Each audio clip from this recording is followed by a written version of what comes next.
Hey, what's up guys, it's Johan, and on this video I'll be doing a build of a magnetic stirrer. This is a cool little gadget that can be used alongside with your test kits when mixing your solutions. Alright, let's get into the build. Also, make sure to watch all the way to the end, as there will be a preview for next week's video, where we'll be taking this build to the next level. It'll be a two-part build, as I'm building 3 versions of this. Each gets a little bit more complex with the build, but uses the same principles. First, you're going to need some computer fans. Next, you're going to need a potentiometer, some solder and a soldering iron, some jumper wire,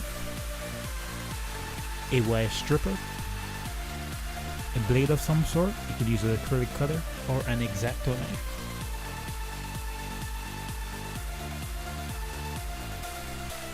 Some neodymium magnets,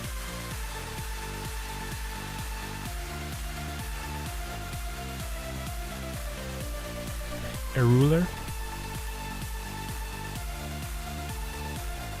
some magnetic spin bars, a power switch, a 12-volt power supply,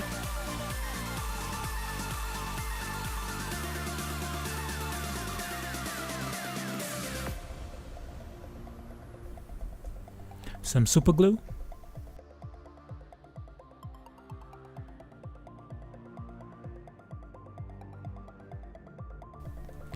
a 2.1 by 5.5 millimeter power jack.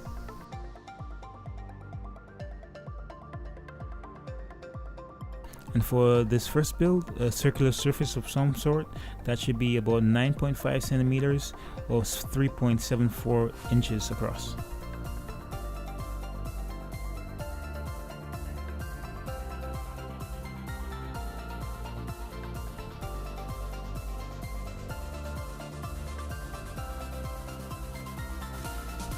Now for this first build, I try to make it as simple and as cheap as possible, so there's no enclosure for this one. So keeping it being cheap, I use the old Intel CPU fan and the cover from one of my old feeding containers.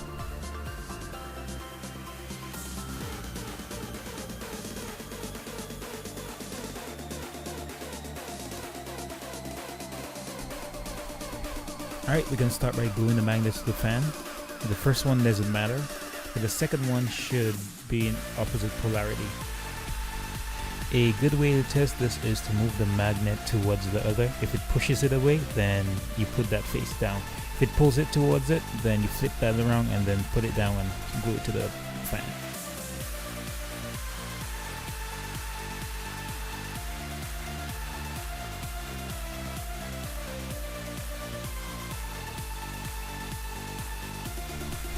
Next, we're going to plug the jumpers into the fan header. So if you're going to use an Intel CPU fan, the yellow power connector is a positive, and then the ground wire is the black wire.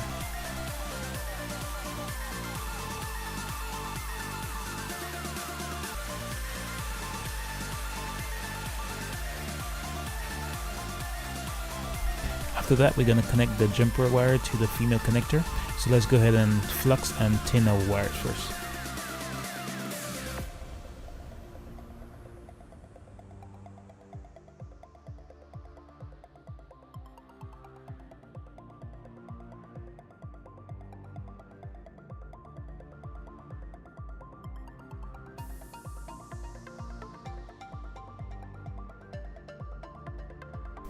Once we have our wires tinned and connected to the female jumper, we're pretty much set to go. So let's go ahead and start testing. So once we verify that our fan is spinning and our egg is spinning as well, then we can go ahead and put in the container with some water. Now we got to make sure we use a glass container. You could technically use a plastic container, but eventually it's going to wear out in the bottom and cut straight through the plastic container. So glass is the best way to go.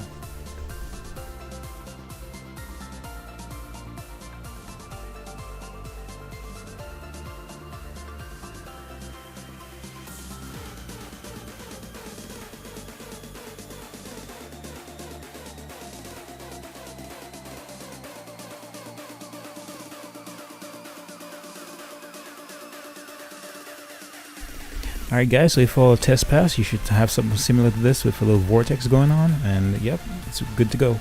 So let's go on to the second part of this video where we make it look a little bit more polished.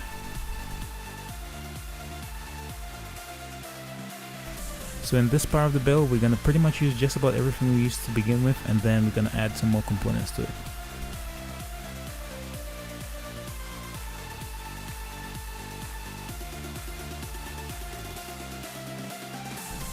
For the enclosure, I'll be using a 30mm CD case. You could also use the project box. To make this CD case usable, we're going to cut the center spindle out, then drill 2 holes in the back and cut a section out for the power switch. Once we have the 2 holes made, then we're going to mount our potentiometer with the included nut and attach the power cable.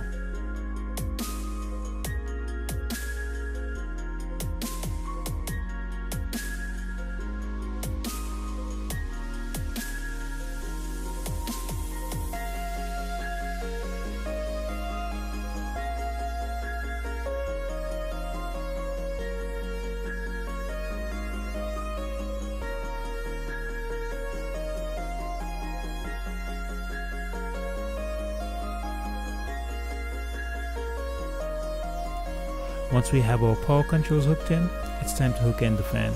I'm using a 80mm fan for this build. You could also use a 40mm, but those are a little bit more noisy.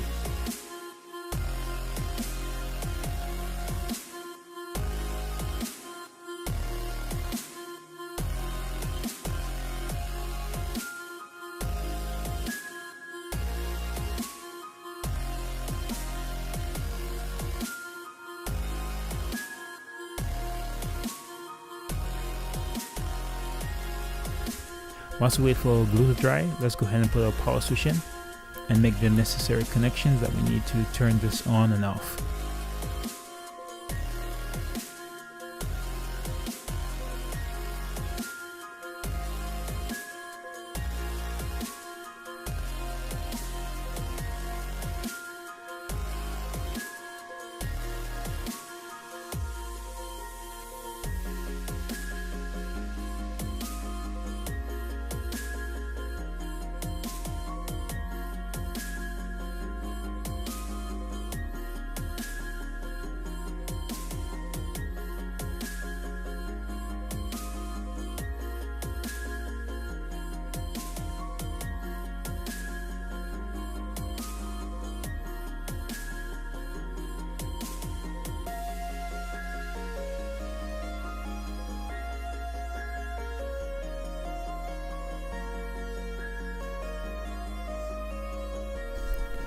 Now that everything's connected, let's go ahead and start testing.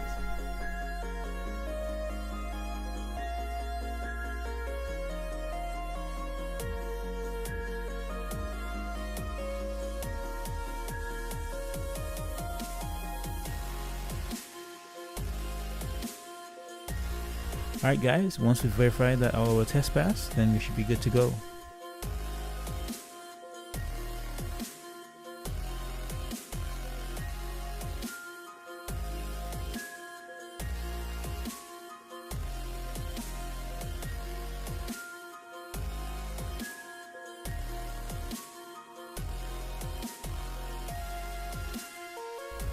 Alright guys, that's pretty much it for this video. I hope you like it. Stay tuned for next week's video where we take this to the next level. And if you found this video helpful, like, comment, and share.